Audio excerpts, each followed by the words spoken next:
전서 5장 16절에서 22절까지의 말씀을 가지고 슬기로운 신앙생활이라는 제목으로 하나님의 은혜를 함께 나누도록 하겠습니다. 슬기로운 신앙생활, 그러니까 여러분 뭐가 생각나세요? 슬기로운 의사생활이 생각나시죠? 얼마 전에 대단히 히트를 했던 슬기로운 시리즈가 있습니다. 그 전에 이제 조금 제목이 이상한데 슬기로운 깜빵생활, 그 다음에 이제 슬기로운 의사생활, 뭐 이렇게 해서 이게 이제 드라마가 히트를 치다 보니까 그 뒤로 뭐 어디 그 가게 같은 데 가다 보면 뭐 예를 들어서 뭐 슬기로운 뭐 음주생활 뭐 이런 얘기까지 나올 정도로 아주 그 많이 인구의 사람의 입술에 오르내리락 거리는 것이 뭐 슬기로운 무슨 생활 이렇습니다. 그 다음에 저희들도 이제 슬기로운 그 신앙생활, 뭐 이런 그 제목을 한번 은혜를 나눠보면 어떨까 해서 제가 이 제목을 정했는데 사실은 성경적으로 매우 중요한 이야기들이 오늘 많이 있습니다. 왜냐하면 신앙생활도 슬기롭게 해야 되거든요. 신앙생활도 좀 우둔하고 미련한 신앙생활이 있고 신앙생활도 아주 슬기로운 신앙생활이 있습니다. 사실상. 슬기로운 신앙생활하면 모든 것이 축복입니다. 범사가 축복을 받고 또 세상의 어떤 고난과 환난과 역경도 능히 이겨내고 결국은 영생이라는 승리의 면류관을 택할 수가 있습니다.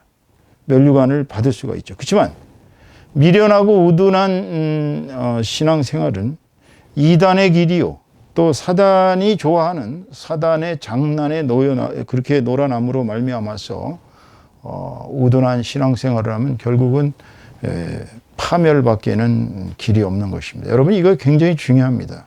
슬기로운 신앙생활을 하십시오. 그렇다면 무엇이 슬기로운 신앙생활입니까? 오늘 본문은 첫 번째 항상 기뻐하는 신앙생활을 얘기하고 있습니다. 그래서 5장 16절의 말씀이 항상 기뻐하라 이렇게 얘기합니다.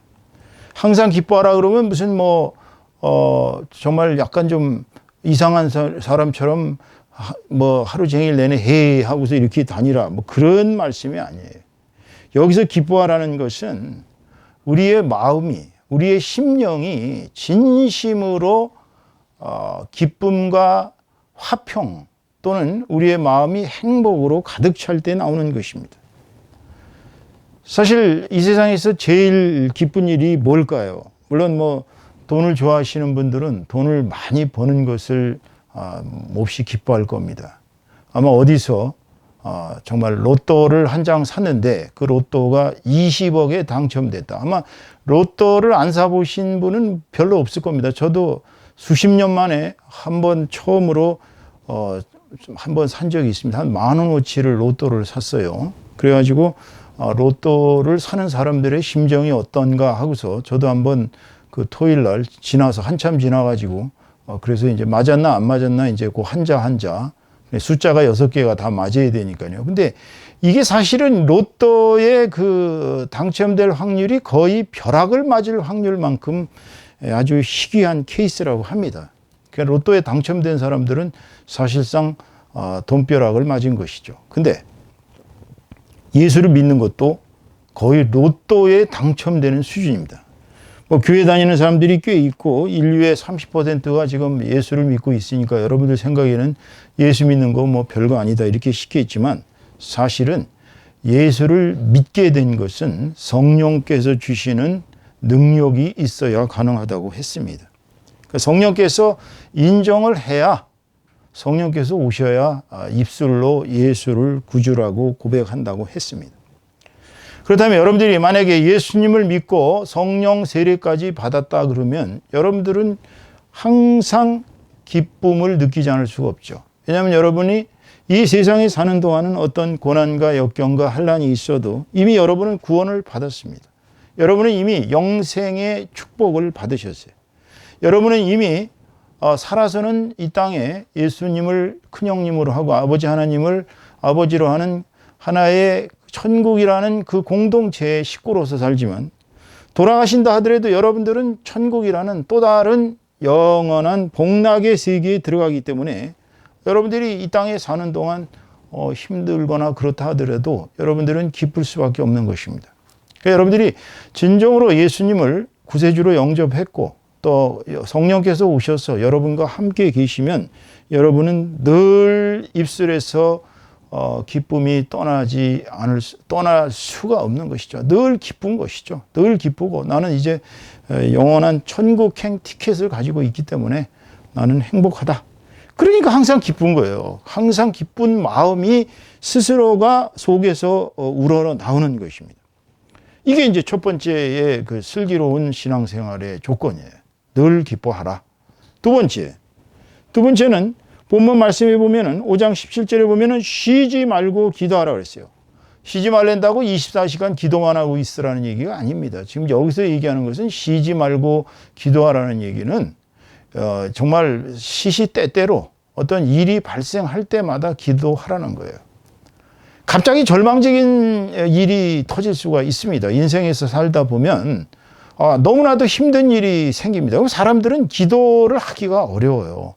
사실 기도보다도 우선 마음속에 불평이 이렇게 쏟아오릅니다. 불평이 생겨나요. 내가 왜 이런 일을 당해야 하나? 이걸 도대체 어떻게 해결해야 되나? 막 고민하고 고통스러워요. 그러면서 이 세상이 좀 극단적인 상황까지도 생각하는 저주스러운 상황에 처하기가 쉽습니다. 근데 이거는 잘못된 생각이죠. 왜냐하면 기도를 하시면 되는 거예요. 정말 그런 상황이 발생했을 때 하늘에 계신 하나님 아버지께서 우리하고 연결되어 계시니까 만유의 하나님, 만군의 여호와 하나님 아버지께서 여러분의 아버지예요. 그러면 기도로 코드가 연결되어 있기 때문에 우리가 기도를 하면 하나님과 우리에게는 주파수가 맞춰집니다. 왜 주파수가 맞춰질까요? 우리에게는 성령님이 하나님의 영이신 성령님이 우리에게 와 계셔요. 성령께서 우리에게 와 계시면 우리의 주파수는 하나님과 항상 맞춰져 있는 것입니다. 그렇다면 이 코드가 일치하는 하나님과 저희들 사이에 이런 기도를 통해서 우리는 하나님과 대화할 수 있어요. 하나님 도와주세요. 하나님 저 좀 살려주세요. 하나님 저 정말 힘들고 괴롭습니다. 하나님께서 저희를 강하고 담대하게 해주세요. 어려운 일을 이루어 주세요. 하고 기도하는 것이에요. 그러면 하나님께서 보내주신 성령의 능력이 우리 속에서 역사하십니다. 역사하시는 것을 지난 설교 때도 말씀드렸지만 믿고 기도하셔야 되는 겁니다. 믿고서. 자, 믿고 기도하면 무조건 이루어진다는 말씀은 마가복음 11장 24절에 이렇게 얘기하고 계십니다. 그러므로 내가 너희에게 말하노니 무엇이든지 기도하고 구하는 것은 받은 줄로 믿으라. 그리하면 너희에게 그대로 되리라. 마음속에서는 의심하면서 기도를 하면 이루어지질 않아요.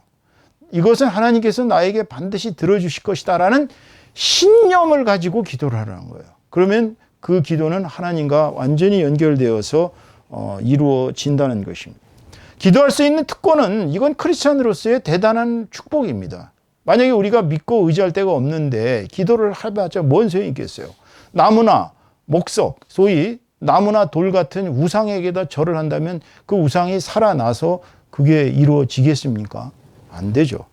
그래서 우리가 우상을 숭배하지 말라는 얘기는 우상은 아무 능력이 없어요. 다 사람이 만든 것입니다. 돌덩어리에다가 새겼고 또 금속에다 새겼고 이거 다 우상이에요. 아무 소용없어요. 돌덩어리 갖다 앉혀놓고서 거기다 대고 백날 가서 기도해봤자 큰 효험이 없습니다. 마귀만 좋아하죠. 마귀가 역사할 수밖에 없습니다. 그렇게 되면 하나님께 기도하는 것은 이루어질 줄로 믿고 기도하시면 반드시 이루어진다는 것입니다.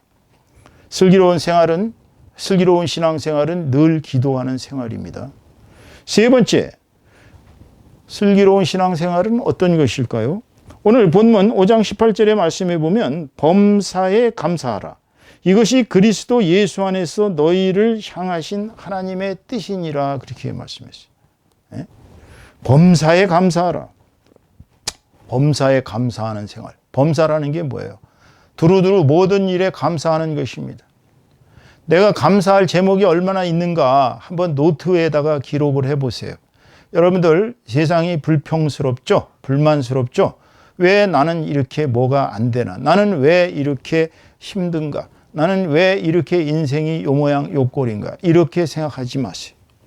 하나님께서 여러분들을 여기까지 인도하셨을 때 하나님께서 여러분에게 향하신 축복이 얼마나 많았는가를 한번 노트에다가 기록을 해 보세요. 어려서부터 쭉 내가 위기 때마다 살아난 거, 내가 또 학교에 입학하고, 내가 또 공부를 하고 상을 받고, 또 부모님이 나에게 무엇을 해주셨고, 또 뭐 친구를 좋은 사람을 사귀었고, 교회를 다녔고, 세례를 받았고, 영세를 받았고, 그 다음에 등등등등 쭉 이렇게 기억나는 대로 적어보시면 사실 이날 이때까지 이렇게 살아있는 것이 감사할 제목 투성입니다. 여러분, 이 세상에서 감사의 제목이 없는 사람은 아무도 없어요. 정말 선천적으로 태어날 때 팔다리가 불구이고 기형으로 태어나고, 심지어는 눈이 안 보이는 맹인으로 태어나고, 심지어 여러 가지 그 모양새로 기형으로 태어났어도 그것은 일종의 핸디캡입니다. 그것이 인간의 영혼을 망치는 것이 아니에요. 우리가 망치는 것은 스스로가 망치는 것입니다. 우리가 불평불만을 하면서 망치는 거예요. 하나님께서 우리를 여기까지 인도하셨다는 사실을 생각한다면 감사해야 합니다. 감사의 눈으로 이 세상의 모든 걸 바라보세요. 하나님께서 우리에게 좋은 것으로 우리를 만족하게 하시며 또 매사를 합력해서 선을 이루신다는 거예요. 설령 내가 좀 잘못했고, 설령 내가 나쁜 길을 간 것 같고, 내가 가지 말아야 될 길을 간 것 같아도 돌이켜보면 하나님께서는 우리를 합력해서 선을 이루시는 방향으로 이끄신다는 거예요. 그렇기 때문에 사물을 바라볼 때 긍정적인 방향으로 바라보세요. 너무나 또 지나치게 제인 오스틴 목사처럼, 조엘 오스틴이죠. 죄송합니다. 조엘 오스틴 목사님처럼 긍정의 힘 해가지고 무조건 긍정 해가지고 마치 성경적 진리가 긍정 자체에만 있는 것처럼 얘기하는 것은 잘못된 신앙입니다. 그것은. 그렇지만 신앙생활을 올바로 하는 데 있어서 긍정의 힘은 무시할 수가 없습니다. 세상을 긍정적으로 바라보면 긍정적인 일이 생깁니다. 세상을 긍정적인 방향으로 살면 긍정적인 길로 계속 갑니다. 세상을 매사를 삐딱하게 보고 매사를 부정적으로 바라보는 사람은 부정적인 길로 가고 매사가 부정적인 방향으로 열매를 맺습니다. 그렇기 때문에 범사에 감사하는 사람은 하나님께서 우리에게 축복을 하십니다. 이건 놀라운 축복의 이야기입니다. 약속이에요. 감사하라. 사실 손양원 목사님 얘기를 우리가 자주 하게 되는데요. 손양원 목사님 정말 성경대로 살기 위해서 애양원이라는 목포의 문둥병 그 병원에 가서 그들을 섬겼습니다. 정말 문둥병 환자의 고름을 입으로 짜낼 만큼 그렇게 사랑으로 그들을 섬겼어요. 처음에는 가셨을 때 그 냄새와 그 정말 끔찍한 형상들, 사람들의 몸이 막 썩어 문드러지는 그 모습을 보고 처음엔 구역질이 나고 토하고 싶었죠. 그렇지만 손양원 목사님은 주님께 그렇게 기도했다고 그러시죠. 주님, 저도 저들의 저 아픔을 함께 할 수 있도록 바꿔주시옵소서. 저들이 지겹고 저들이 추악하고 저들이 더러운 것이 아니라 제 영혼이 더러우니까 저들과 똑같이 느끼게 만들어 주세요라고 기도했습니다. 그 뒤로부터 손양원 목사님은 그들을 예수님의 눈으로 바라보셨어요. 그러니까 불쌍하고 너무나도 안 된 거예요. 이 긍휼의 마음이 진짜 사랑의 마음. 동정과 긍휼과 사랑은 틀려요, 여러분. 동정은 그건 값싼 것입니다. 하지만 진정으로 그들을 긍휼하면 사랑의 마음이 나옵니다. 여러분 한번 생각해 보세요. 여러분이 진정으로 사랑하는 사람들이 있어요. 근데 그들이 지옥으로 갈 수밖에 없는 그런 불신자들이고 그들이 이단에 빠져 있다면 여러분 그들을 생각했을 때 얼마나 가슴이 아프겠어요. 그럼 그들을 생각하고 여러분들이 눈물로 기도하고 그들이 구원받기를 정말 하나님께 절절히 기도하는 그것은 긍휼을 넘어 숭고한 사랑입니다. 여러분, 손양원 목사님은 그들을 구원하시기를 바랐어요. 비록 육신은 썩어 문드러져도 그들을 구원하시고 싶어 하셨습니다. 그렇기 때문에 그분은 그들을 잡고 같이 우셨고 같이 그들의 아픔을 함께 하셨고 그들을 사랑하셨어요. 사랑이 없이는 아무것도 사역을 할 수가 없습니다. 그래서 손양원 목사님은 사랑의 생활을 했어요. 그런데 위기가 닥쳤습니다.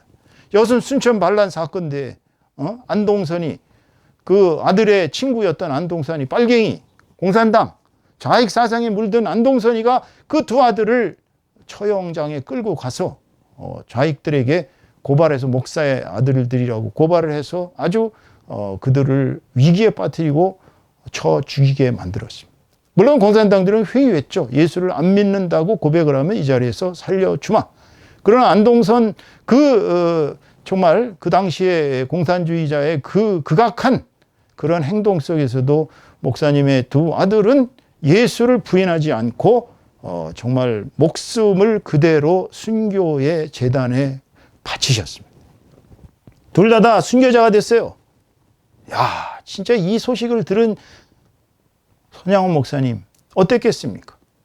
속에서 진노가 불같이, 아마 저 같았어도 내 아들이 그렇게 공산당 손에 끌려가서 돌 맞아 죽었고 사형당해 죽었다 이런 소식을 들으면 막 부들부들 떨리고 아마 졸도했을 거예요. 내 자식이 그랬다면. 그런데 손양원 목사님은 그런 그 기가 막힌 상황에서도 결국은 사랑을 회복하셨습니다. 원수를 사랑하라는 주님의 말씀을 그대로 따랐어요.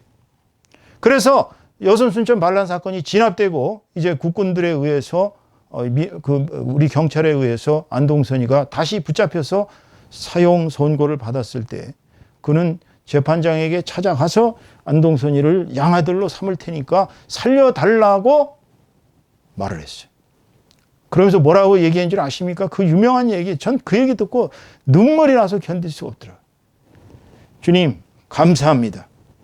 이 모자라는 이 애비 품에서 2명의 순교자가 나오게 만든 하나님, 얼마나 감사한지 모릅니다. 이 못난 종이 무엇이 관대 과연 이 위대한 순교자 2명을 아들을 낳을 수 있겠습니까? 주님에게 감사합니다. 안동선이라는 저 악마 같은 빨갱이 공산주의자였지만 저를 아들로 삼게 해주신 것을 감사합니다. 감사의 기도를 했어요. 그리고 안동선이를 수양아들로 삼아서 길렀습니다. 그 사랑 앞에는 누구도 못 말리는 것입니다, 여러분. 사랑 앞에는 원수도 적도 어떠한 대적도 감히 사랑 앞에는 감당할 수 없는. 예수님께서 왜 우리에게 서로 사랑하라, 원수를 사랑하라고 하셨겠어요? 바로 감사하기 때문입니다. 우리가 범사에 감사하는 생활은 바로 예수님이 우리를 그렇게 사랑하셨는데 우리가 예수의 사랑 아니면 구원받을 길이 없는 처참한 인생들이었지 않습니까? 예수님 아니었으면 우리가 어떻게 천국을 들어갔겠어요? 천국에 들어갈 방법이 없어요. 그런데 예수님께서 십자가에 희생하셔서 우리를 살리셨기 때문에 예수를 믿는 그 믿음이 우리에게 생기고 성령이 오시면 범사에 감사할 수밖에 없는 것입니다. 그러므로 여러분들 범사에 감사하는 습관을 기르십시오. 그것이 바로 슬기로운 신앙생활입니다. 그 다음에 네 번째로는 본문 5장 19절의 말씀을 하십니다. 성령을 소멸하지 말며. 성령께서 우리에게 와 계셔요. 근데 성령께서 처음에는 우리가 죄를 짓고 범죄를 하고 잘못하면 자꾸 이렇게 꾸짖으십니다. 하지 마라, 하지 마라, 하지 마라.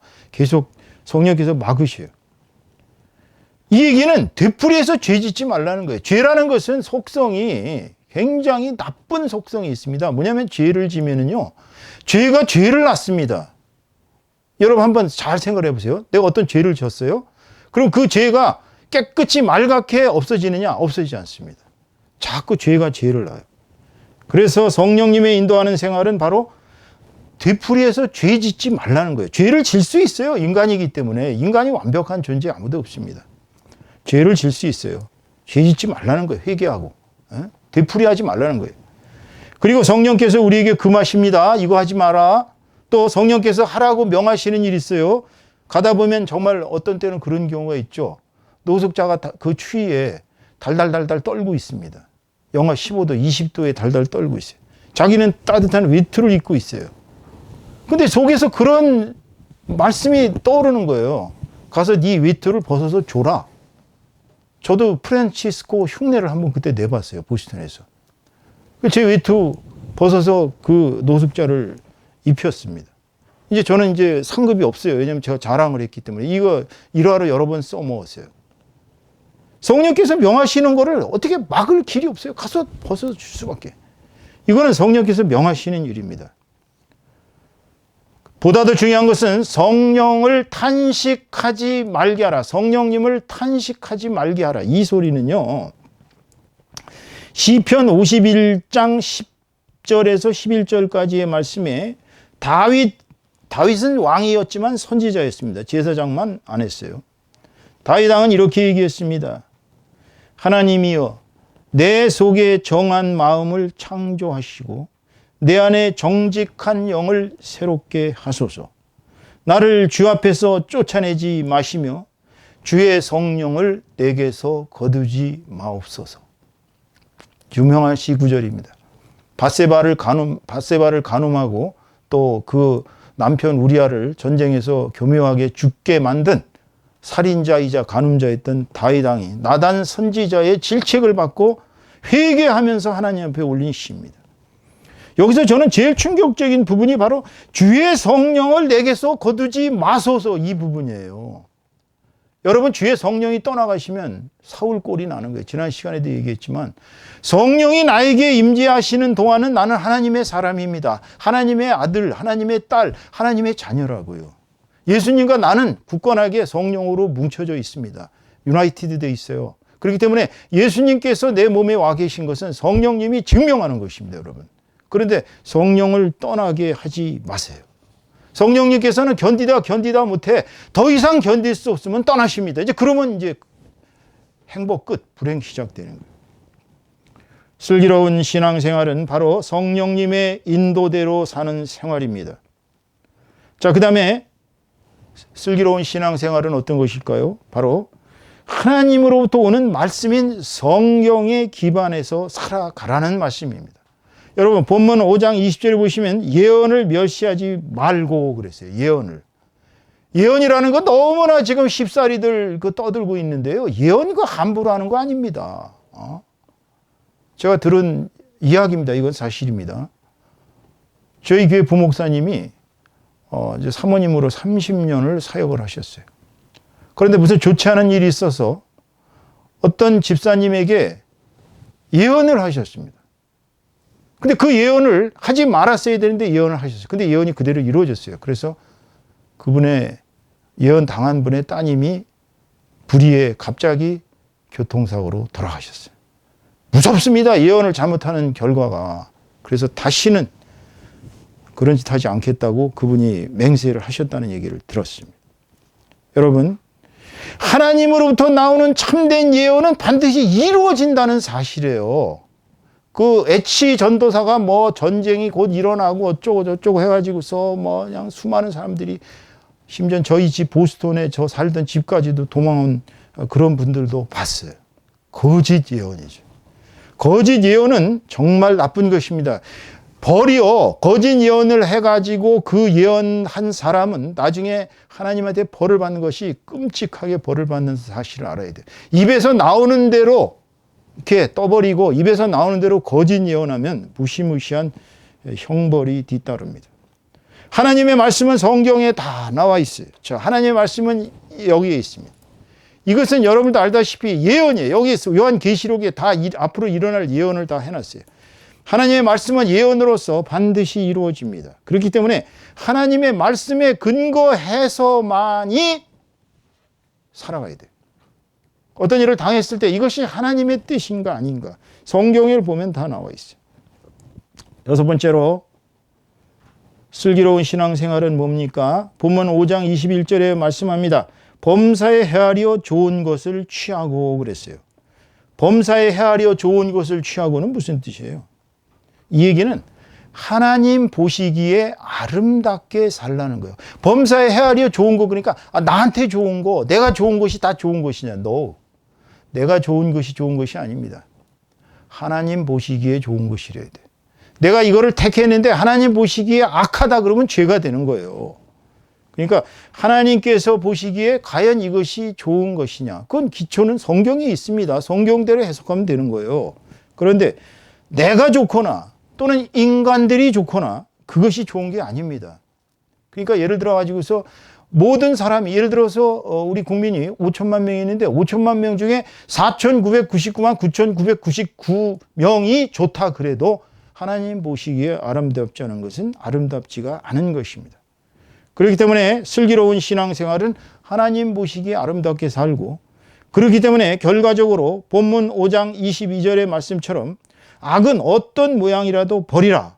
즉 악은 어떤 모양이라도 버리라는 것은 절대적인 선의 삶을 살라는 거예요. 내가 사는 삶 자체가 남에게 유익하고 남을 정말 이렇게 잘되게 하는 것이냐, 나의 이익을 위해서 남을 이용하고 나의 이익을 위해서 세상을 속이는 그러한 악한 삶을 살지 말라는 거예요. 어떤 모양이라도 버리라는 건 아예 근본적으로 시작 자체부터 취하지 말라는 것입니다. 절대 선을 살라는 거예요. 악은 하나님의 말씀을 순종하지 않은 게 가장 큰 것입니다. 하나님의 뜻과 정반대되는 길을 가는 것. 자신의 잣대대로, 자신의 뜻대로. 즉 악이란 뭐냐? 결국 자신의 이익, 나의 이익, 나의 이익을 위해서 하나님과 이웃에게 피해를 주는 거예요. 그게 바로 악입니다. 악의 결과는 결과적으로 참담합니다. 그 결과는 모두에게 피해가. 그러므로 악의 형성 자체를 반대하고 절대적인 선의 길을 택하라. 이것이 슬기로운 신앙생활입니다. 여러분, 지금까지 얘기한 것이 많습니다. 6가지나 돼요. 첫 번째가 뭐라 그랬습니까? 첫 번째는 항상 기뻐하는 신앙생활을 해라. 둘째, 늘 기도하는 신앙생활을 해라. 셋째, 범사에 감사하는 신앙생활을 해라. 네 번째, 성령님의 인도대로 사는 생활을 해라. 다섯 번째, 하나님으로부터 오는 말씀인 성경에 기반해서 살아라. 여섯 번째, 하나님 보시기에 아름답게 살라. 이것이 슬기로운 신앙생활입니다. 오늘 설교의 결론을 맺습니다. 슬기로운 신앙생활이란 주 예수 그리스도의 구원과 그가 우리에게 베푸신 영생의 은혜를, 영생을 주심에 늘 가슴에 벅찬 기쁨을 안고 행복하게 살아가야 돼요. 영생을 줬는데도 불구하고 영생을 기뻐하고 감사하기는커녕 매일 불평한다면 그것은 성령이 오시지 않은 거죠. 그리고 하나님께서 우리에게 베푸신 구원의 은혜를 늘 감사하면서 살아가야 돼요. 그런데 그 사는 방식은 하나님의 말씀인 성경에 기반해서 성령님께서 인도하시는 대로 하지 말라는 건 하지 말고 하라는 건 하고, 이렇게 악을 멀리하고 절대 선을 행하는, 그래서 결국은 누가 보기에, 내가 보기에, 사람들이 보기에, 아니 하나님 보시기에 아름다운 절대적인 선의 삶을 살라는 것이 바로 슬기로운 신앙생활인 것입니다. 여러분들, 오늘 주신 말씀을 생각하면서 여러분과 저 모두가 다 함께 슬기로운 신앙생활을 통해서 하나님께 영광을 돌리는 저와 여러분 다 되시기를 주님의 이름으로 축원합니다. 축원합니다.